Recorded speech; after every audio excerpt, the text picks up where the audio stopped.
23 को है गिनती, सुन लो विनती। मध्य प्रदेश विधानसभा चुनाव के बाद अब नतीजों का बेसब्री से इंतजार किया जा रहा है। जीत के लिए उम्मीदवार गुप्त अनुष्ठान करा रहे हैं, तो कोई मंदिरों की परिक्रमा करने में लगाए, तो कोई तांत्रिक क्रियाओं के जरिए अपनी जीत को सुनिश्चित करने में लगाए। लेकिन 3 दिसंबर को नतीजों में साफ होगा कि किसको जीत मिलेगी। लेकिन उससे पहले नेताओं के अनुष्ठान कराने और तांत्रिक क्रियाओं से लेकर मंदिर परिक्रमा कराने तक की पूरी रिपोर्ट जानिए लोकमत के साथ। मध्य प्रदेश विधानसभा चुनाव के नतीजे में अब कुछ ही दिन का समय बाकी है, लेकिन जीत की उम्मीद लगाए बैठे उम्मीदवारों की हर पल धड़कन तेज होती सुनाई दे रही है।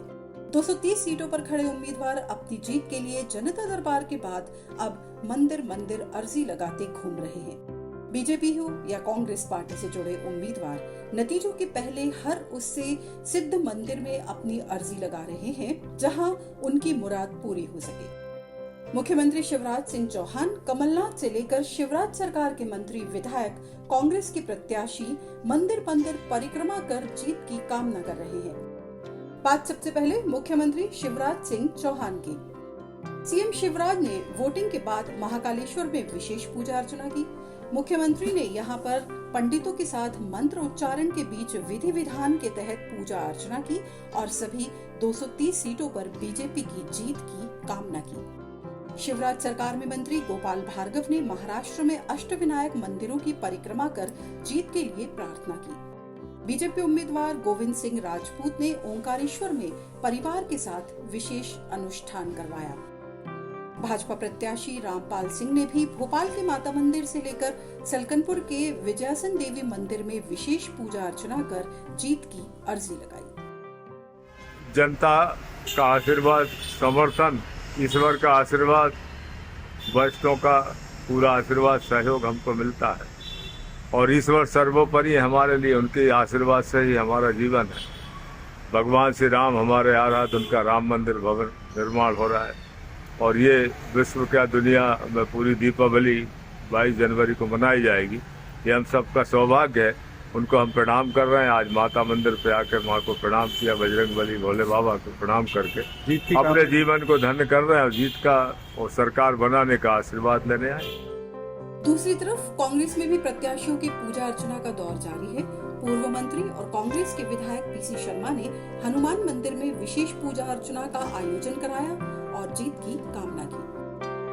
प्रदेश कांग्रेस अध्यक्ष कमलनाथ ने प्रदेश में सरकार बनाने के लिए अनुष्ठान कराया है।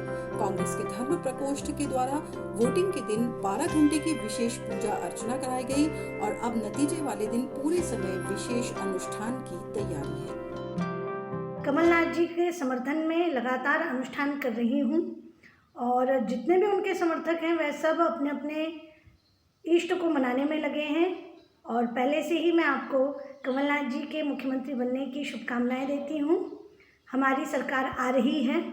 जिस दिन मतदान हो रहे थे उस दिन भी लगातार मैंने अपराजिता स्तोत्र और दुर्गा सप्तशती, सुंदरकांड आदि के पाठ एक ही सिटिंग में 12 घंटे तक किए थे और जिस दिन काउंटिंग होगी उस दिन भी हम अनुष्ठान कर रहे हैं। लगातार अनुष्ठान चल रहे हैं, प्रतिदिन रुद्राभिषेक चल रहा है। कमलनाथ जी के गृह नगर छिंदवाड़ा में भी सुंदरकांड पाठ चल रहा है। तो जो भी कमलनाथ जी के समर्थक हैं वो उनके लिए अनुष्ठान कर रहे हैं और स्वयं कमलनाथ जी भी हनुमान भक्त हैं। वह भी अपने तरीके से अपने इष्ट को मनाने में प्रयासरत हैं और सभी की शुभकामनाएं कमलनाथ जी के साथ। हम कोई ध्यान नहीं है, रोज आते हैं, रोज भगवान का पूजा अनुष्ठान कराते हैं। क्यों जरूरी आपको लगता है? उनके सब मनोकामना पूर्ण होती है, इसलिए आते हैं। विशेष श्रद्धा लगाओ इस स्थान से। उम्मीदवार विशेष पूजा अर्चना और परिक्रमा तक जीत की अर्जी तक ही सीमित नहीं है, बल्कि कई प्रत्याशी गुप्त अनुष्ठान और तांत्रिक क्रिया कर अपनी जीत को पक्का बनाने में लगे हैं।